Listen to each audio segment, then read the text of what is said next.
right? So empaths often think, well, we can help them. We can help them.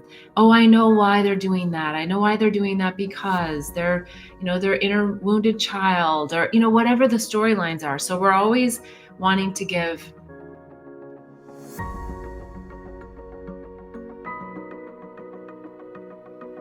I read about your relationship with a narcissist in your book.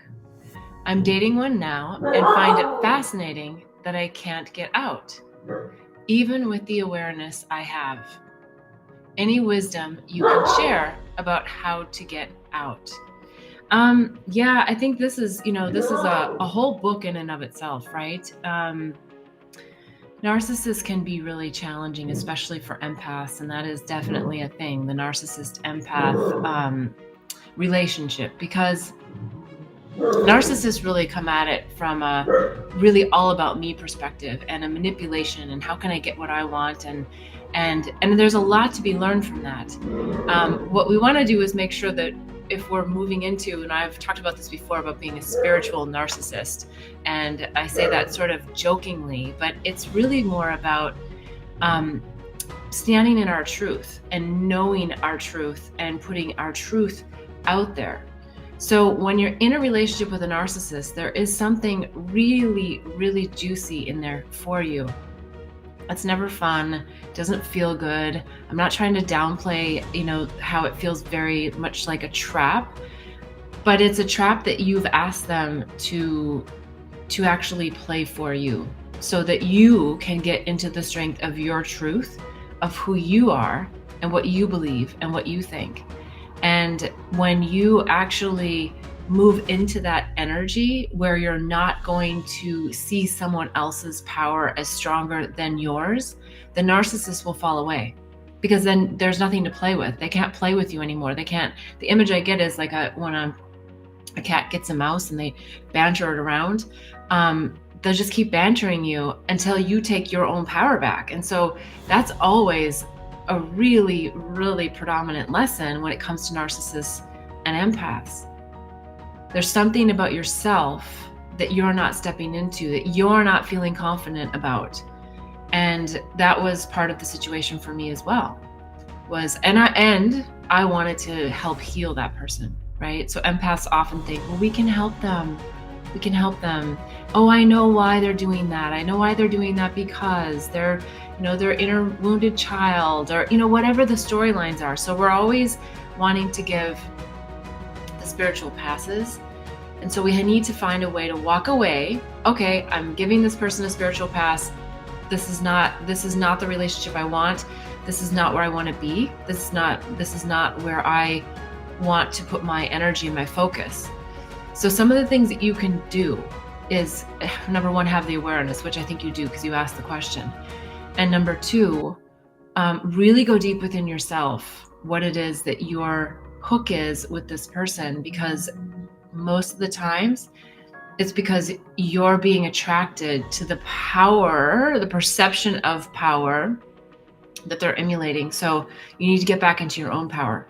You need to get back into your own truth and know that to be the truth, and not allow yourself to be spun around by the ideations of what they're trying to say to you that is an entanglement. They know what they're doing. So you just have to step through that. There's meditations you can do. There's journaling you can do. There's just taking the I don't want to say fast road, but the road of just ripping the Band-Aid off and getting out, meaning you leave the relationship. And then when you leave the relationship, it's really important to have a support team that's not there to monitor, like, oh, are you going back to this person or not? No, a support team where you can speak about your truth and how you're feeling and be that vulnerable person with someone who's not going to suck you in, with someone who cares and loves you in a way that's for your highest good, not someone who's trying to either suck off your light or manipulate or control you or pull you back into a situation. So support groups are really, really important. I think the other thing that comes to mind is really having a deeper understanding of your energy, your own chakras, your own ethereal life cord. If you're not familiar with these things, look them up online. I also talk about them in the Awakening and Healing Handbook on my website, bethbell.me. So that's a great resource. You'll find that there's an energy that if you're not bringing your awareness to it, not only narcissists, but people just walking down the street can come in and really hijack some of your energy. So I don't want anyone to get too caught up in all of those storylines either, but I think that they're really important concepts to understand so that you can protect your own energy. I know I wrote in the book and I talked about how at the time I was like, oh, I don't know what this really is. Like, is this really going to do anything? But I was given a tool to really just put myself into a bubble and visualize that.